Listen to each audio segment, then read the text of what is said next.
Hey guys, it's No-House1349 bringing you the Asterisk Jump Hour 5 national parks opening.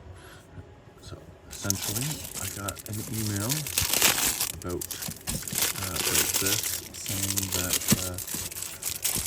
they're looking for reviews for this launch, and I had intended on out here. I had intended on just keeping this in the safe for my kids until they were older, but I figure, you know what, I might give it an open, take a look, some cool packaging here, and do a little review for the guys at Xeric. So, ready? Here we go.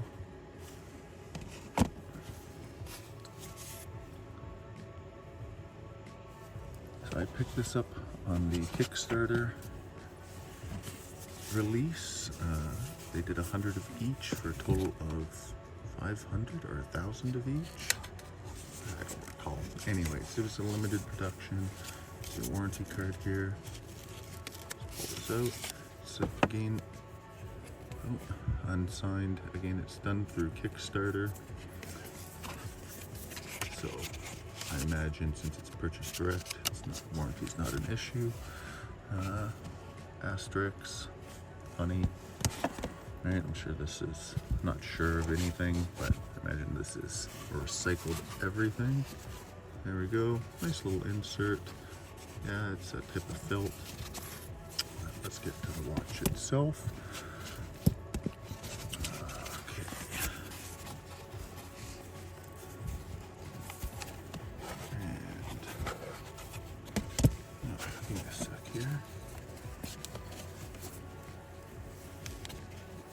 Past the keeper. So this is the automatic version, Jump Hour. They also had a Quartz version. It's 38 mil. Now let's get some light on this.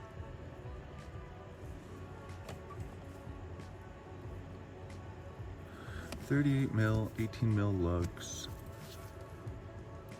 Ask was $179 for the Quartz version and $199 US for the automatic. So, first thing I noticed after taking off the wrapping here is the crown is on the inside. So, I imagine that's just because of the way that the movement worked. It is a unaltered movement. So what they did is they took a stock shelf movement. This is a Seagull type whatever. It's in the description. And jump hour function. But to do that and drop that in the way they wanted to do it with the jump hour here, it looks like they had to flip the movement around. So, and then invert the disc. That's just my guess. Let's give it a wind here. One thing to consider with this sort of automatic movement is I don't know a lot about the Seagull. I did a quick look. There's more questions and answers. But with a movement like this, my concern would be parts, servicing, and of course longevity. But it does give you a jump hour function to a price point. You'll see with the Quartz, they went with a Swiss Ronda movement, and one of these Seagull movements open market on Google, off Google, runs about $26 US, and I imagine the Swiss Ronda is around the same. So purchase to a price point. There's no running seconds here, so we're not going to see it functioning, but we can see the movement's going there. Asterisk has a bunch of close-up shots of the movement, and probably would have been better if they didn't. It's again, it's a $26 movement, and not particularly well finished, although here, it looks perfectly fine. Instead of paying the extra for the custom rotor, they just did a custom exhibition case back. Of course, we got 50 meters water resistance for 5 atmospheres, sapphire crystal, yeah, limited edition. This is 91 of 1,000. They have these still on sale now in their store, even though the Kickstarter's complete. And let's see here. Let's pull this out, try and set the time. So the nice thing here, there's no dead position for the, there we go, going the wrong way. Dead position for the date. And we can see in the bottom at 6 o'clock there, between the 5 and the 6, you can see the minutes going by ever so slowly.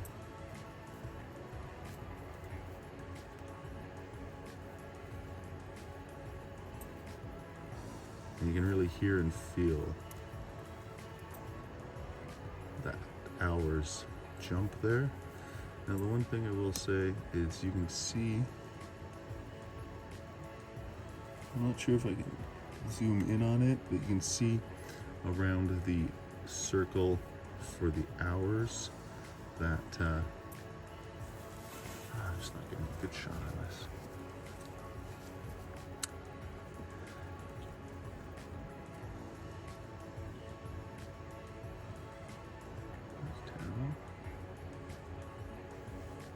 Okay, so you can see around the circle where the hours are that it's reflective. That's pretty sure not intentional. That's where the metal disc was cut.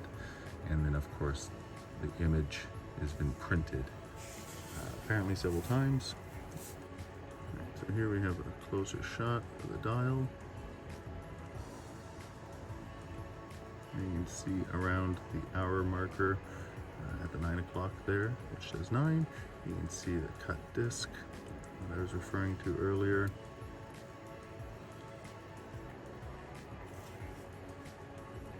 Wrong way. There we go.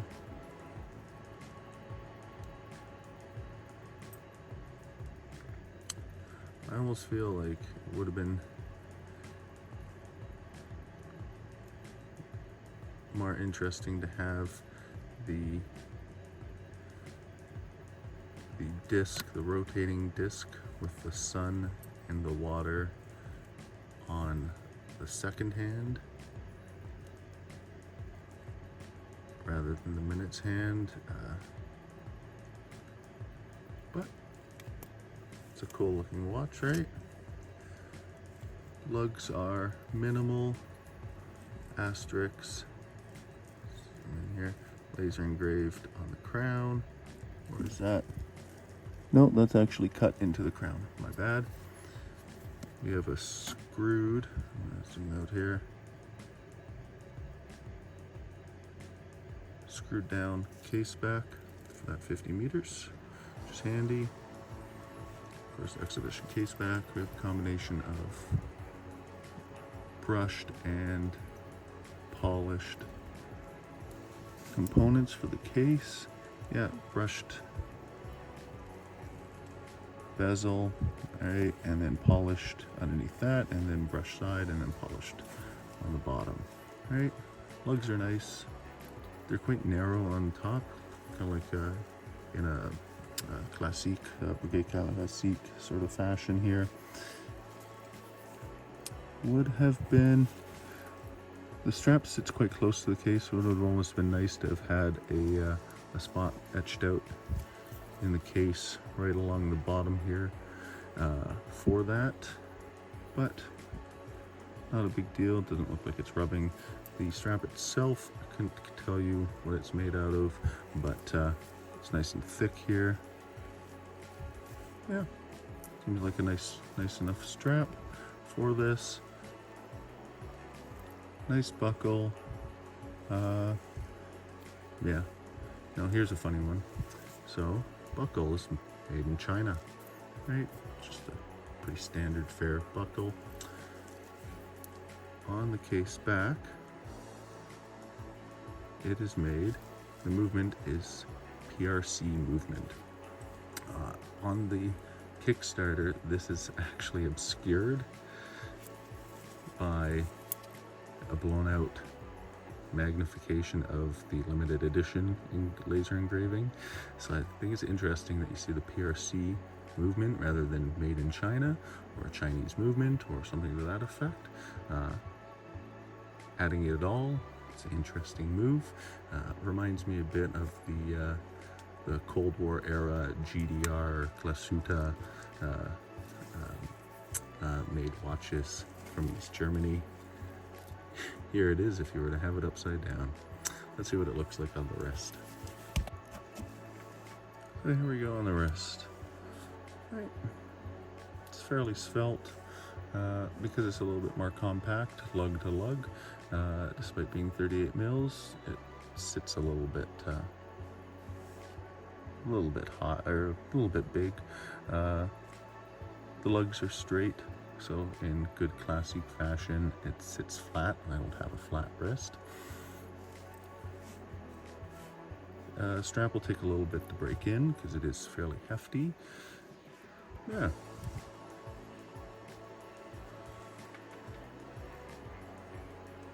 Huh. And funny, I put it on with the crown out. That's something you'll have to get used to.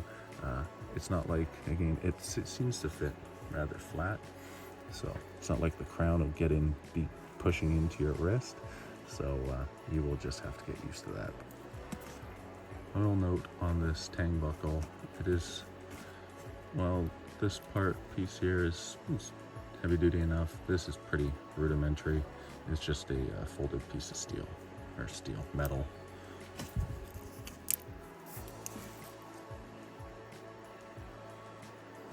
So there we have it. This is the Asterisk 5 National Parks limited edition watch. From what I've seen, they sold out of the Quartz versions, 2 of the Quartz versions fairly quickly. The rest of these are sitting, I think, about 50%, 60% sold.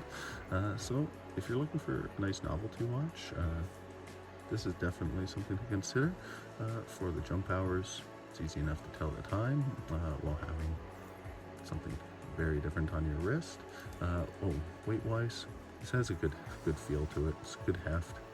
It's not particularly lightweight. However, if you're looking for something particularly lightweight, you may find the Quartz version more manageable. As well, if you're thinking about long-term viability, your Quartz version. For something like this, I would always err towards a Quartz movement. However, if you like the jump hour functionality, then definitely you're stuck with this the extra $20 retail for the automatic. Again, the cute watch. For me, this is for my kids. But yeah, there you have it.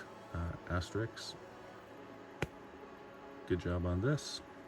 Interesting to see where you go in the future, and best of luck to you. Thanks for watching, guys, and have a great day.